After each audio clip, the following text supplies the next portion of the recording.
Hey blues fans, welcome to the next episode of This Week in the Blues. That's our weekly take on blues history. I'm your host, Jimbo Big Train Madsen with the blues band Big Train and the Loco Motives. We're a blues band based in Oklahoma, just trying to keep the blues alive. So let's take a look and see what happened this week in blues history. Slim Harpo was born January 11th, 1924 near Baton Rouge, Louisiana. He blended swampy Louisiana grooves with Jimmy Reed-inspired cool.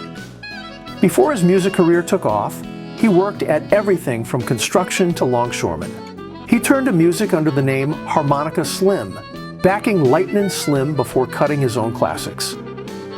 On January 11th, 1963, Sonny Boy Williamson II stepped into the Chess Records studio and cut Help Me. It was a track built around the pleading line, "You got to help me.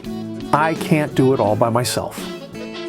The lyrics struck listeners right in the gut, helping the single stay on the R&B charts for 4 weeks, and inspiring decades of covers from bands who couldn't resist its hypnotic groove.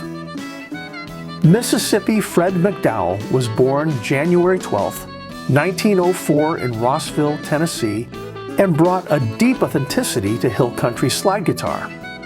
He learned on a slide carved from a steer bone. He lost his parents when he was young and drifted through the 1920s playing Memphis street corners for tips before settling in Como, Mississippi.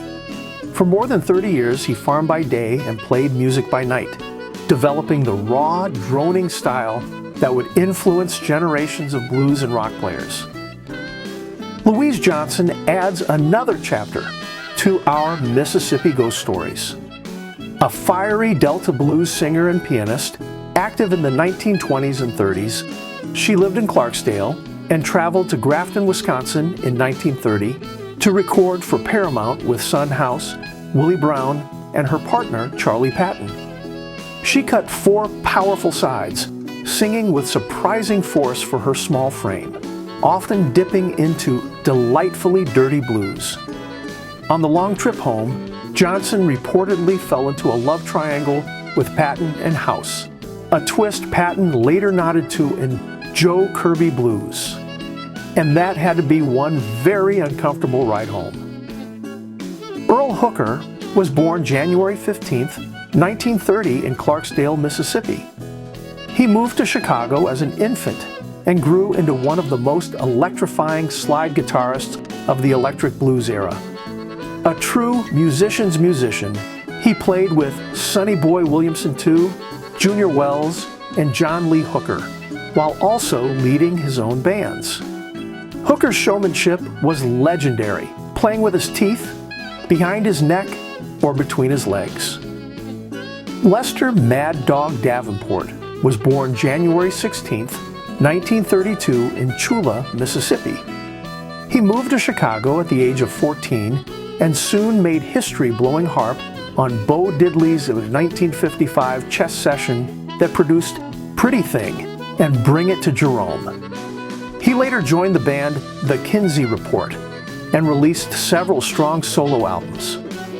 His nickname came from prowling the stage and playing a few notes on every instrument within reach. Well, blues fans, we just covered some of the highlights here.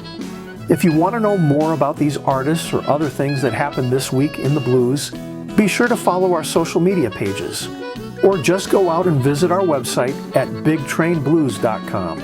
We'll have a new episode next week, and we'll talk about Christone Kingfish Ingram and Muddy Waters.